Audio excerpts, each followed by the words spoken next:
Well, good evening, everybody, and thanks for coming to our virtual FAFSA night. I apologize for the delay. There are some families that were having issues logging on, and I was working with them to get logged on. However, if you know families that say they had issues, I will be emailing this out, as well as posting it to the Thompson School District financial aid page on the website. So I will run through the PowerPoint that you guys see there. And after that, I will open it up for some questions.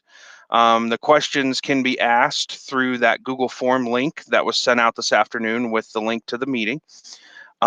If any questions, I will stop a few times throughout the meeting to see if any questions have come in, and I will answer those on the spot. But again, thank you for being here. I can't see you, but I know there's 27 of you watching. Just to get started tonight, our agenda for this evening is about me. I'm a former university enrollment and revenue manager. I was in that position for 5 years at a university here in Colorado, and then I've now been in my position as college and career coordinator at Thompson School District for almost 5 years. About you guys, you have different family situations, different colleges, different finances.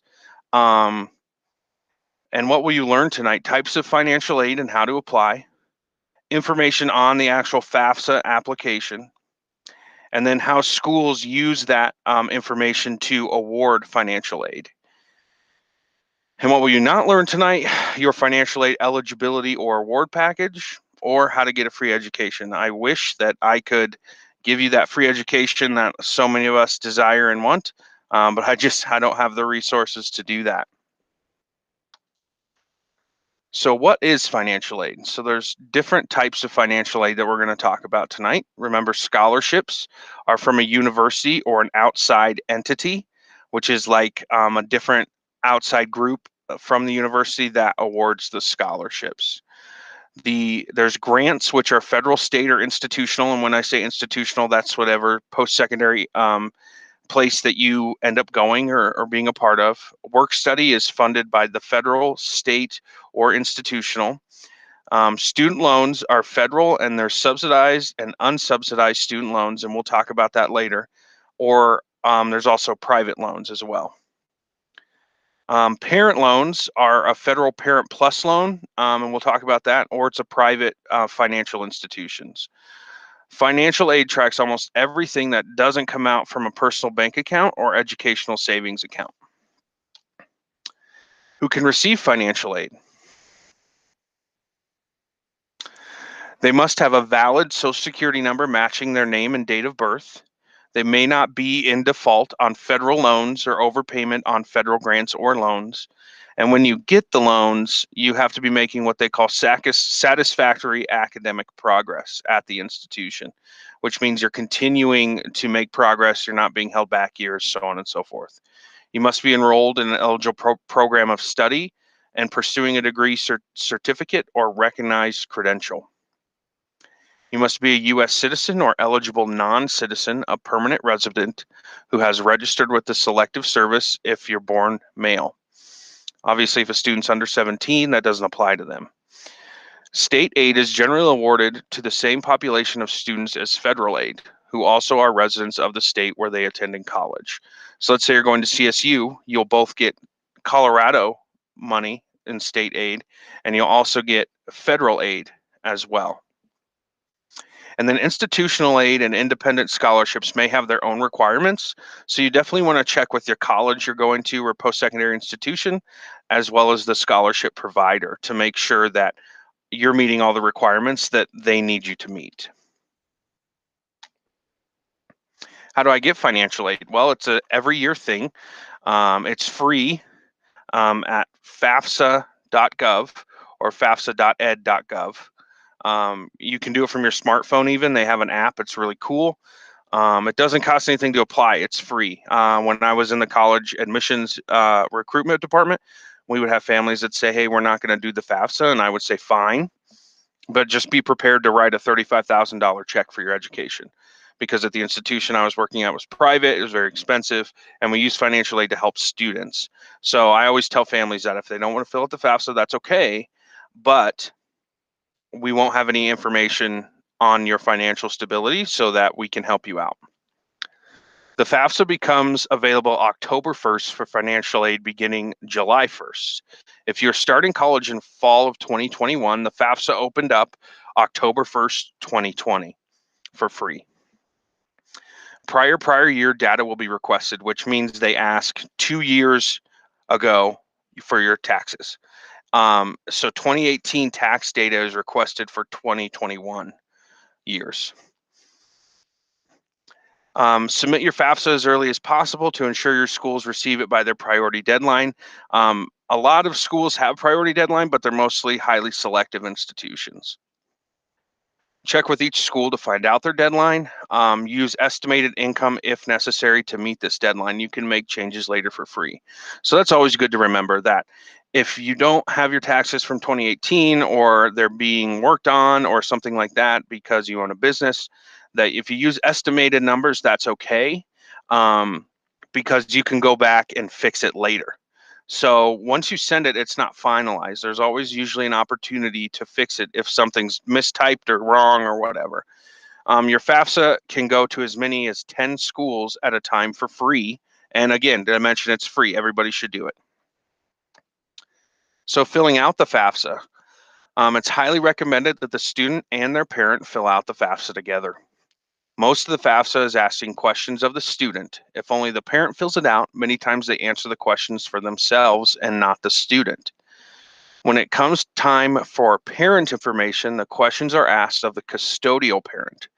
If the student doesn't live with either parent and splits houses, it is the one who supports the student more than 50% financially. Remember, all questions reference that parent, including their spouse and their household. So it's the whole household of supporting the student if the student lives with two people, or two different parents, I should say. And it's asking the question of that parent and that household.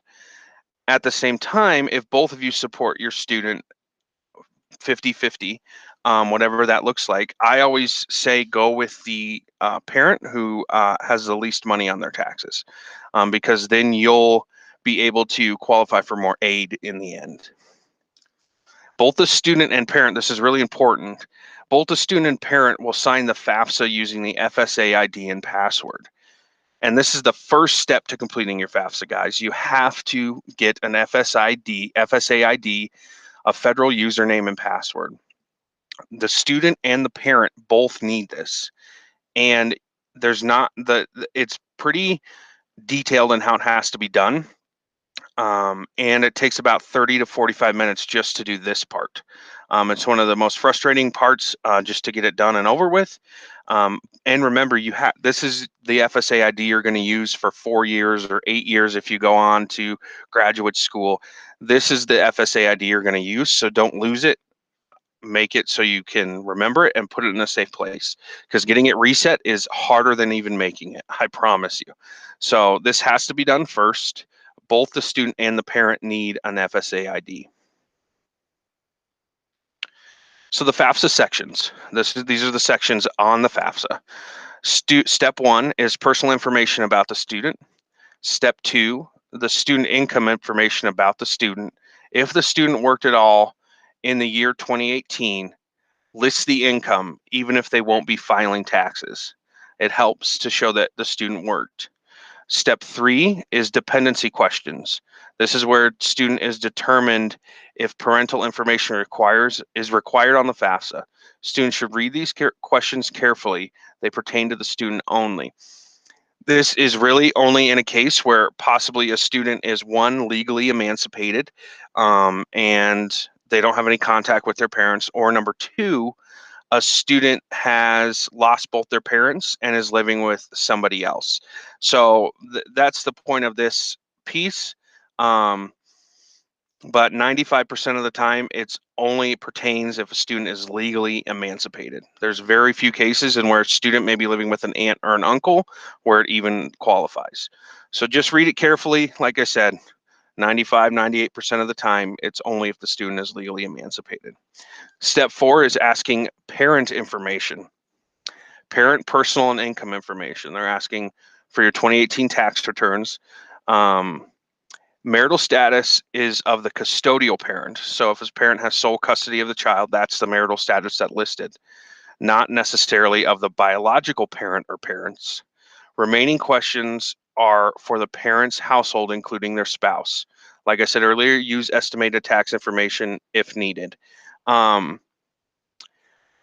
We get this a lot. Students are living with mom and they only spend 10% of the time with their dad. Well, obviously, that's the mom's marital status and household, not necessarily the biological one. Step 5 is only necessary if no parent provided information. So if you clicked yes to step 3, then step 5 will come up. If not, step 5 doesn't come up for the student to fill out. Step 6 is students list the colleges you want to receive the information. So this is basically saying, hey, colleges, here's all the financial information me and my parents. Take it and do your magic little numbers with it. A point of note here that when you input Front Range Community College, it says Westminster because Front Range's main community college campus is in Westminster, not in Fort Collins. So if you're going to Front Range and it says Westminster, you're sending it to the right Front Range. They're all one organization. It's just their main college hub is in Westminster. And then step 7 is the student and the parent sign and submit the application with your personal FSA ID and passwords.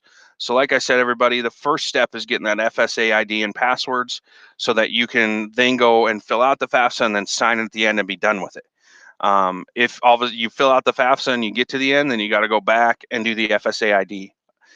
So that's always good to start with that first.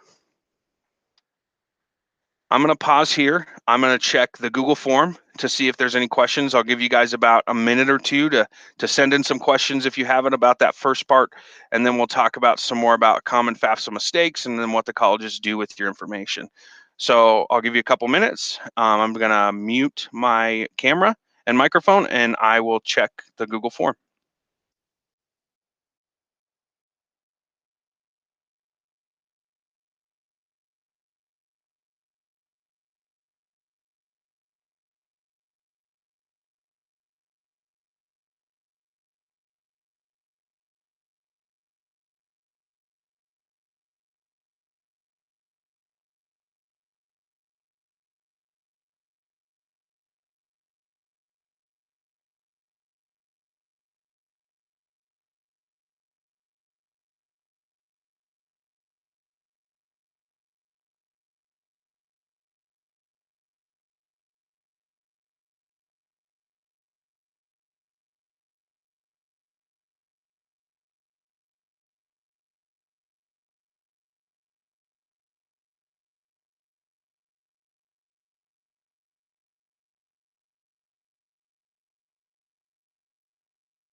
Okay, well, welcome back.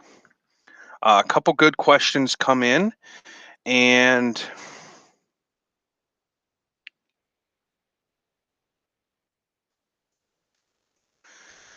to get started, one question came in: how much does of the parent's debt load, such as students' loans and tax debt, affect the student's ability to obtain financial aid? So that's a great question. Most forms of consumer debt, like auto loans, credit card debt, are ignored by the FAFSA. Loans are considered on the FAFSA only if they are secured by an asset that is reported on the FAFSA. So if you're reporting an asset on the FAFSA and it has a loan against it, then that's the only way that it would affect that. When it comes to student loans, if you, the parent, have student loans, the FAFSA doesn't take into account your student loans on the amount of eligibility for financial aid for your student. So great question. Next question. Does each parent need an ID if in the same household? No. The parent filling out with the student, mom or dad, just needs one ID. So just one ID per household.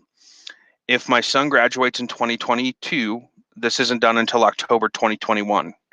Correct. You are correct on that. If your son is a junior, you will not, the FAFSA will open up in October 1st of 2021.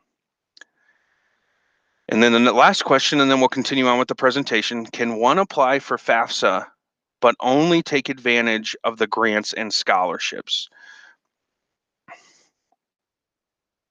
So the answer to that question is yes. And we'll get into this. Most FAFSA financial aid packages that you see from a school will offer some types of loans or federal grants that need to be paid back. You don't have to take those. They just include them in the financial aid packages. But they will be offered to you, but you don't have to take them if you do not want to. So all great questions. Now back to the presentation here. Some common FAFSA mistakes I like to talk about. Not submitting a FAFSA, obviously, number one. Using a nickname instead of a legal name. Make sure student and parent, it is your legal name that you fill out the FAFSA with. Both parent and or student not signing the FAFSA. That's why I say get that FSA ID done first, and then you can sign it at the end and don't have to worry about it. Divorced biological parents listing marital status of biological parents, not of the parent completing the app. So just like we talked about before, that parent completing the app is either the custodial or their 50-50 split. And the parent completing the app is the one that needs to list their marital status, not the biological marital status. Only listing the income of the parent on the app, excluding their spouse. It's really hard to do this now because the federal government came together with FAFSA a couple years ago and created a IRS data retrieval tool. So you are able to just pull those taxes right from the IRS, and you don't have to put in and hand type all the information. So it speeds up the process. It's really nice. And you can click that option when you're on that part of the FAFSA to take the data retrieval tool instead of finger punching the numbers in. Entering financial numbers using cents, only use whole dollars. They just want the whole dollar piece. Including retirement accounts or personal homes as investments. This is, some people see their home as investment, and it is, but that's not the investments they're talking about. They're talking about stocks and bonds that are in a market setting, including parents and the number of household members in college. Like I said with that question before, if you're in college as a parent, don't include yourself in the members of your household, because it's asking of the custodial parent, who's the one that you have custody of. That's what it's asking of the number of households members in college. And then rollover IRAs, keep those. Like I said, we don't want to include those in the investments. FAFSA doesn't include those in their investment portfolio piece. All right. I'm done. Now what? So the FAFSA calculates, and we're going to do a little bit of math here. I apologize. I know it's Wednesday and a middle of the week time, but the FAFSA calculates an estimated family contribution. It's known as an EFC. And the EFC is an index number used for schools to determine the types of aid they can offer, need and no need. The EFC does take into account how many household members are in college, not counting parents like we discussed before. In general, the same EFC is used by all schools for the same period of time, which is 9 months. Additional documentation required. I just want to go back to the EFC and what need versus no need aid means. I think it's actually on the next slide, so we'll talk about it then. About 30% of all FAFSA filers are selected for additional verification. This is not a bad thing. It is a situation in which the federal government just double checks themselves. Each school may need additional documentation to complete your FAFSA. If you're an independent student, that's what we talked about earlier. If you're legally emancipated, your school will let you know if you must provide documentation to receive aid. And schools must resolve conflicting information before dispersing aid, not before awarding aid. And your aid award can change once the information is collected. It doesn't often, but I've seen it happen. And basically the difference between dispersing and awarding is somebody who awards aid sends you, say, hey, welcome to college, here's your aid package. They don't actually give you that money until you show up and you say, I'm coming there, and then they disperse it. That's when the time difference of the change can happen. But again, I don't see it very often. A CSS profile, this is something that is usually on the east and west coast of schools. It's kind of like doing a second FAFSA. You'll just need to check with your institution if they need a CSS profile that you're applying to. So it's per institution, it's not a federally run thing. So just be aware if you're going east or west coast, if they need a CSS profile, they'll let you know. So calculating your needs. So this is what I was talking about earlier about need versus no need aid. And we'll talk about that a little bit after this as well. Your need equals the cost of attendance, which you see here, minus your expected family contribution. And then that calculates your need that you need to go to school. So let's say it's $30,000 and your EFC is $10,000. Then your need is $20,000. But let's say, so you're what qualifies as a need-based financial aid student because you still have a need after your expected family contribution. Let's say the cost is $30,000 and your EFC is $40,000, then that puts you minus $10,000, and that is when you're considered a no need aid student. So if you're a no need aid student, those financial aid packages are sometimes a little smaller when it comes to the governmental and state side, not counting institution scholarships and stuff like that. If you're a need-based student, which you have a lower EFC and you still need money to go to college, that's when those federal, state grants and packages are bigger and have more money to them. So components of your award. So after they get all this and do this EFC, they're going to send you a financial aid package. They send you this and say, here's your components of the award. Here's the tuition and fees, and this is for a full-time student defined by your institution. Room and board if you plan to live on campus. And then the government puts out every year, here's what we think a student needs to live on campus and survive for the year. So they're going to include that.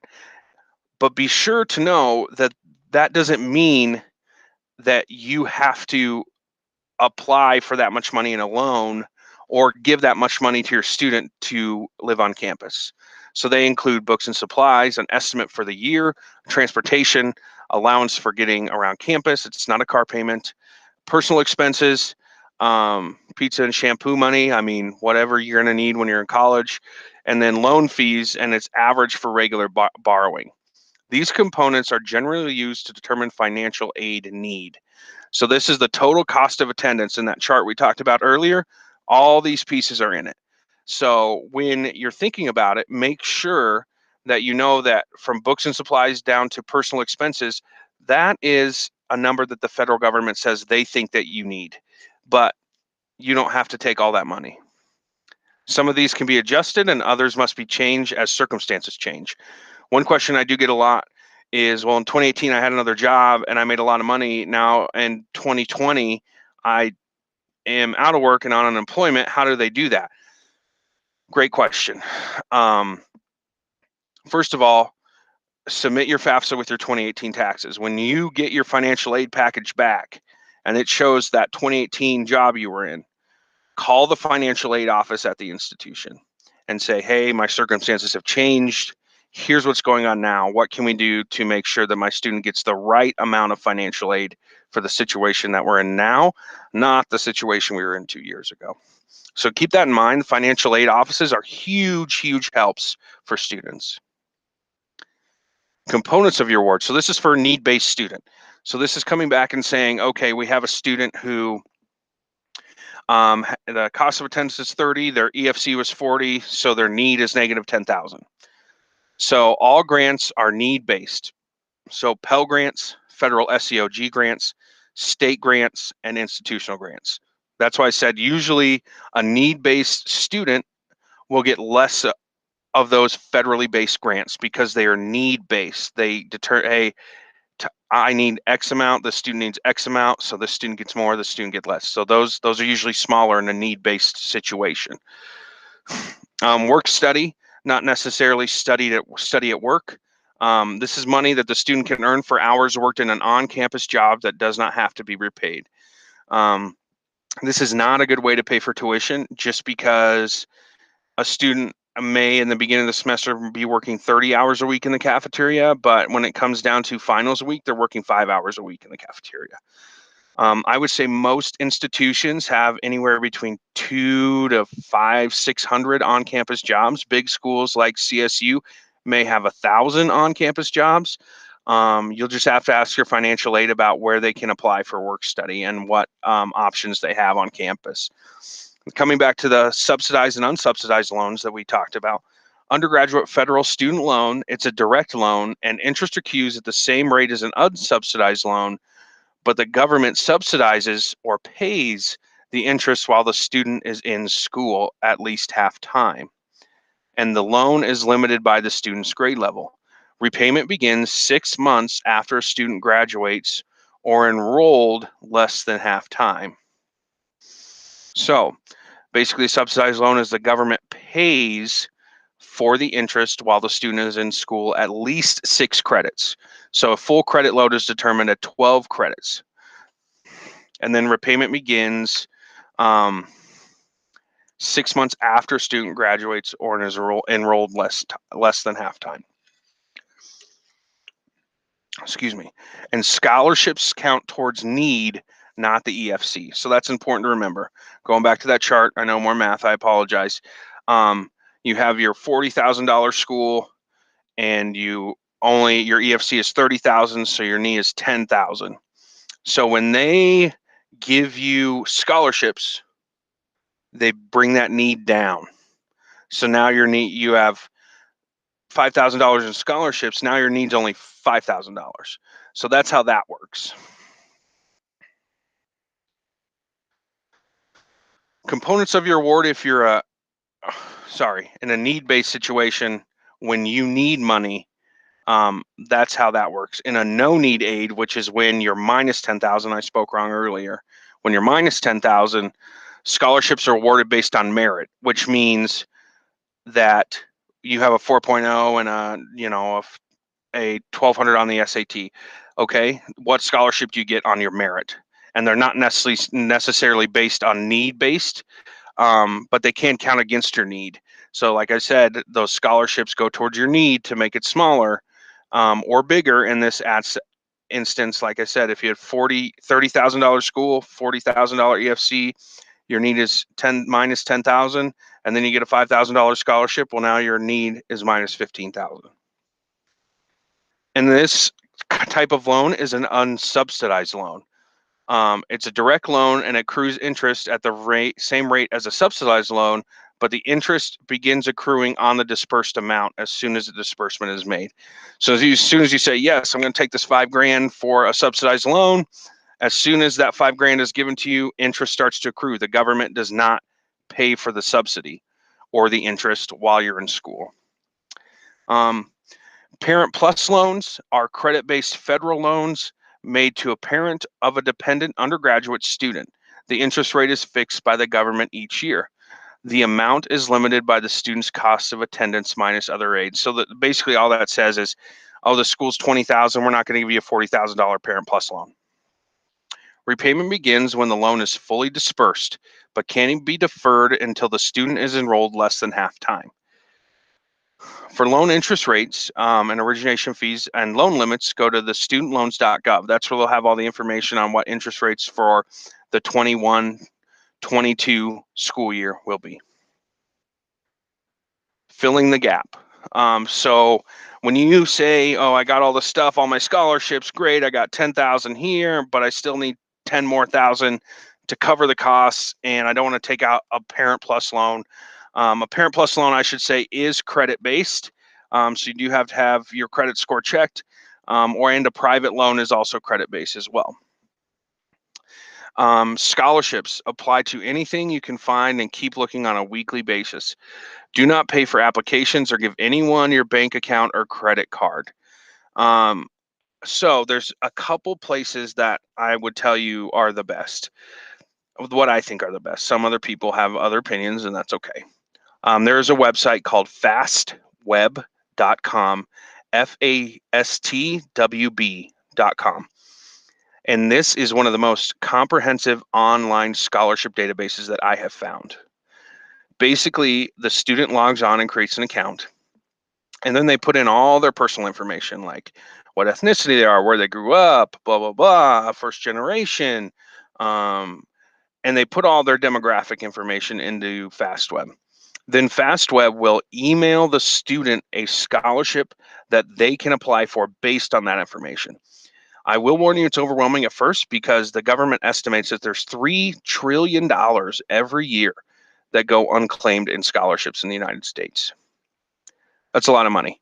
I had one of my best friends in high school. He is 0.01% Italian and applied for the Sons of Italy scholarship and got $2,000 a year every year for 4 years that he didn't have to pay back.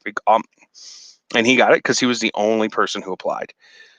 So keep that in mind when you talk about scholarships. Check with your high school counseling office. There's a ton of scholarships locally that will open up here in the next couple months. Rotary scholarships, Chamber of Commerce scholarships. There's a ton of local scholarships that will open up here. And your counseling office will have all of that information I even think the Thompson Education Foundation offers scholarships as well. So there's so many avenues locally to get free money, and scholarships are free money that you don't have to pay back. So check with your counseling office about local scholarships, and they will have some great information for you there. And scholarships don't have to be major based, like some scholarships are for business majors or pre-med majors or law majors. But like I said, there's so many different scholarships out there. So look. I even had a parent who, when I was doing my enrollment revenue and management, who paid their son for the hours during the summer before he went to college, and paid him minimum wage for the hours that he filled out scholarship information, and he got his whole school paid for, because he would work 2 or 3 days a week and get paid by his parents as minimum wage, and then during those 2 or 3 days a week, those 4 or 5 hours a day, he'd apply for 20 or 30 scholarships. And it's just just a cool story that I always remember from my time about someone who thought outside the box and just said, let's pay for your school. We're almost done, I promise. Private education loans, not just private loans. Education loans are credit-based loans where the student can be the primary borrower with a qualified cosigner. Many have deferment options for repayment like federal loans. So, and then there's a college savings plan, 529. If someone has money set aside for college and it's that the student's going to college or going to attend a post-secondary institution, this is Tyler talking, not Thompson School District. You get a pretty good tax break if it's in a college 529 plan. So just something to think about, that if you have money set aside and it's going to college, you get a pretty good tax break with a college savings plan. And if you don't have enough to cover school for 4 years, you look at student loans to cover the rest. But that 529 plan is a good option if you have some money set aside. And yeah, that's a crash course, a 40-minute crash course where I was talking at you of financial aid and what schools do with it. Here's my contact information. Please feel free to reach out to me. If it's a one-on-one call with you and your parents, or with just the parents about a special situation, I will try and answer the question the best I can. But what I did last time and what I'm going to do here is I'm going to leave you for about 2 minutes. I'll come back at 5:42, and as questions come in, I'll answer them. And I appreciate you guys being here tonight, and I look forward to answering your questions. I'll see you in a couple minutes.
Okay, welcome back.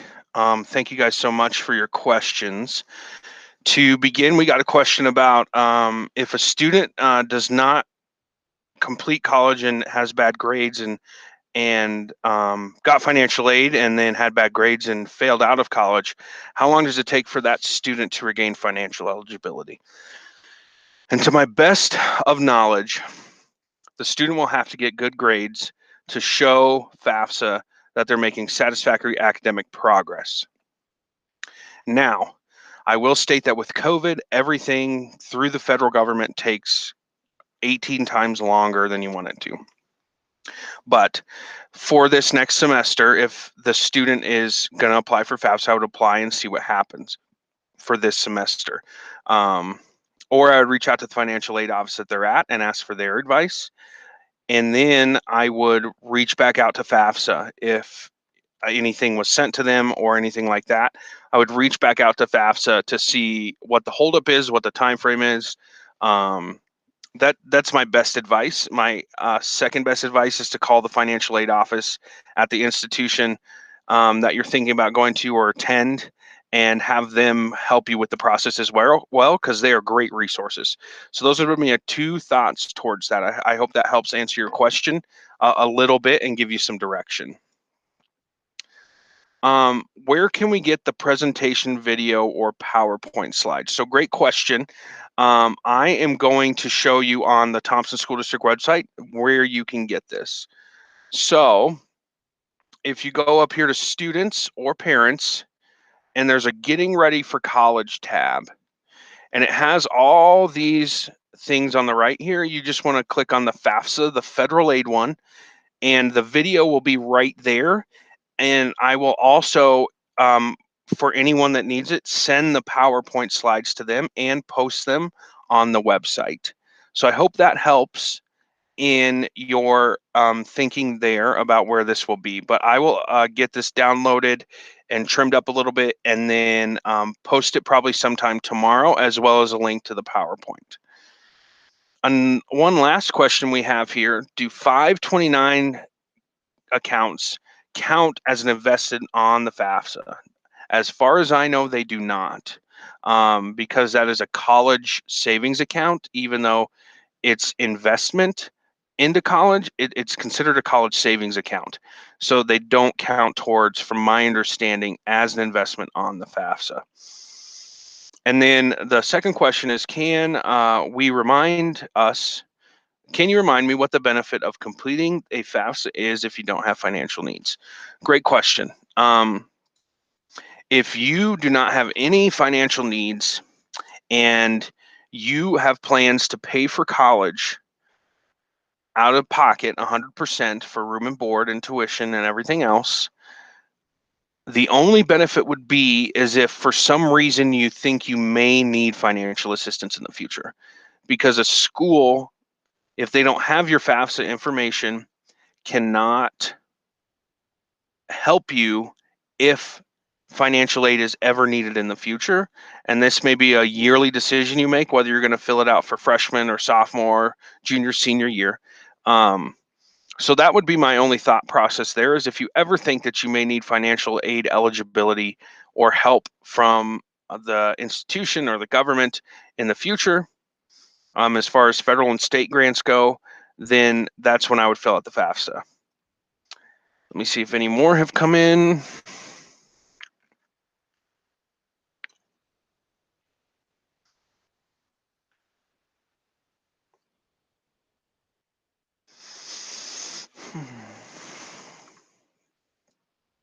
Okay, well, I don't have any more questions. I will hang out on the live stream until 6 p.m. And if any more questions come in, I will answer them as they come in.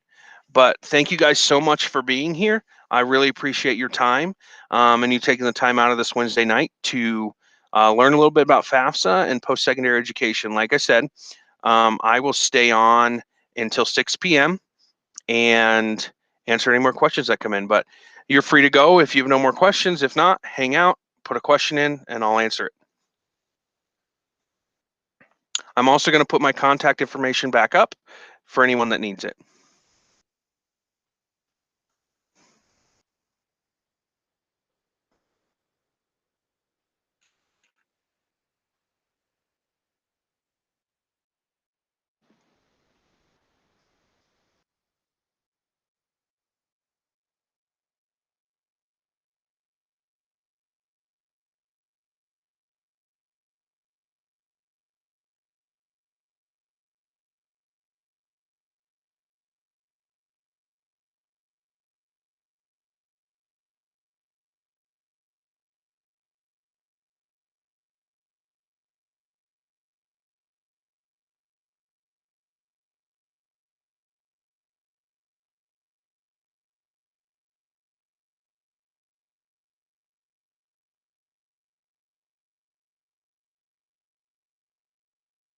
So a question just came in, I assume from a student, asking if there's any way to declare myself independent from my parents when filling out the FAFSA.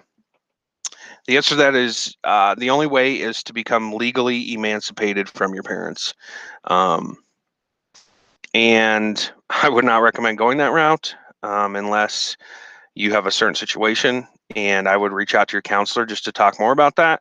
But that is the only way to declare yourself independent from your parents. So, hope that answers your question.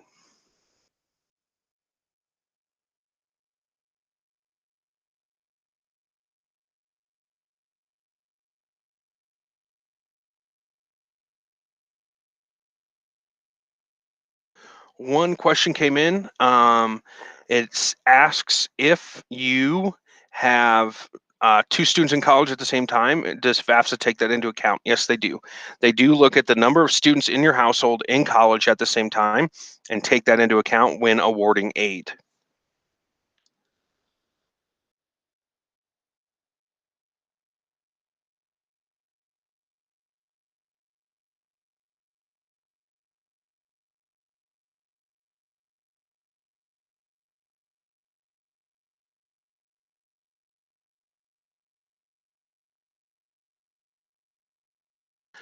One question came in about the SAT and how much will colleges look at the SAT scores this year.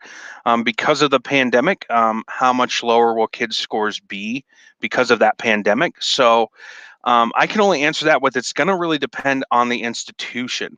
I know some institutions out there have gone test score optional this year. Um, but it really just depends on what college you're applying to, on what they look at as far as acceptance criteria. So I would just reach out to the institution and ask them that question.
Some great information that was just shared with me on the question. That Front Range offered an extra $1,000 for students who applied for the FAFSA this year because of COVID. Let me just double check that. Is offered an $1,000 extra students that applied for FAFSA due to a COVID grant. And that is another reason to file even if you don't use the federal aid. Great point. Thank you so much for that.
Well, I haven't seen any more questions come in. So, again, I thank you for your time. Thanks for being here.